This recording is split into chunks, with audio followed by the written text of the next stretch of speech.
Buenas tardes, compañeros. Nosotros somos el equipo número 3 y nuestro tema es osciladores controlados por voltaje y lazo de amarre de fase. Los integrantes del equipo son Fernando Iván Asensio, Víctor Hurtado Pérez, Manuel Castillo Chalacha, Ricardo Rubio y Leonardo Piña.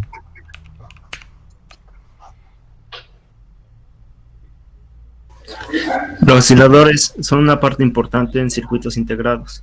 El amplio rango de aplicaciones donde es utilizado hace que su estudio sea de gran importancia.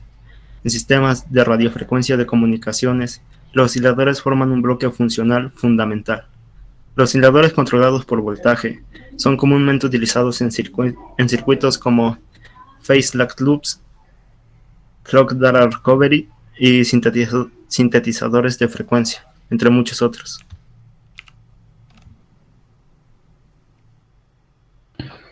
¿Qué es un oscilador?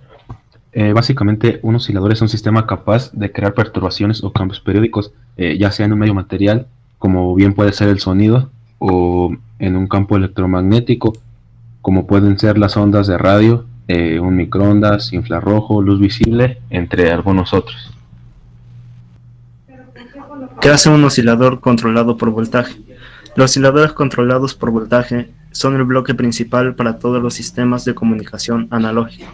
Su función principal es convertir una entrada de señal en corriente continua a una frecuencia de señal a la salida, frecuentemente una señal sinusoidal o muy parecida a esta.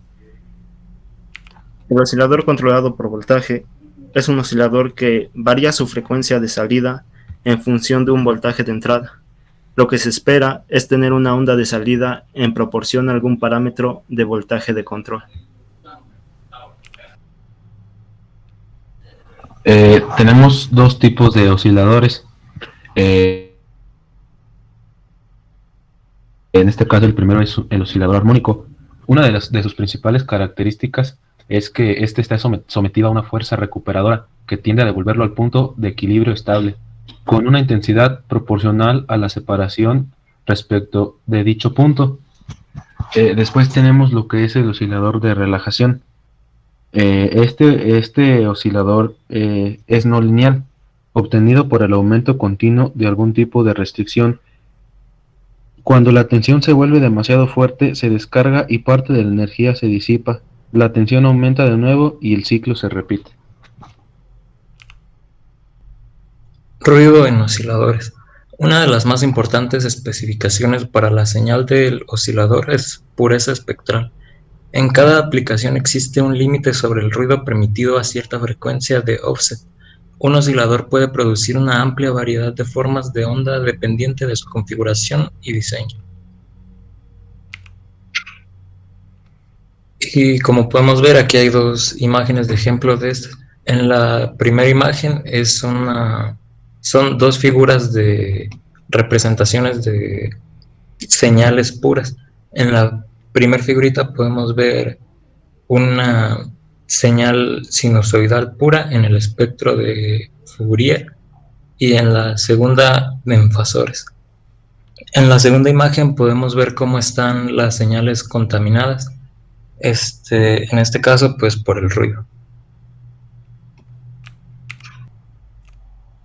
Osciladores controlados por lazo de amarre. Son dispositivos electrónicos que usan amplificación, realimentación y circuitos resonantes que dan a su salida una señal eléctrica de frecuencia proporcional a la tensión de entrada.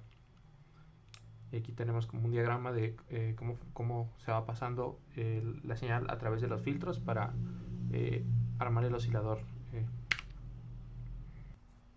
Lo que son los detectores de fase, compara la fase de voltaje de entrada con el de salida de VCO. Este introduce un voltaje detectado de frecuencia baja proporcional a su diferencia de fase. Si el voltaje que controla el VCO se lleve a la frecuencia del oscilador controlado por voltaje. De regreso a la misma frecuencia que la del voltaje de entrada, la frecuencia del VCO es adjunta de manera continua hasta que sea igual a la frecuencia de entrada.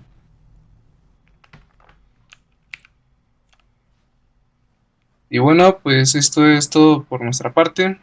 Espero les haya interesado. Y pues es todo.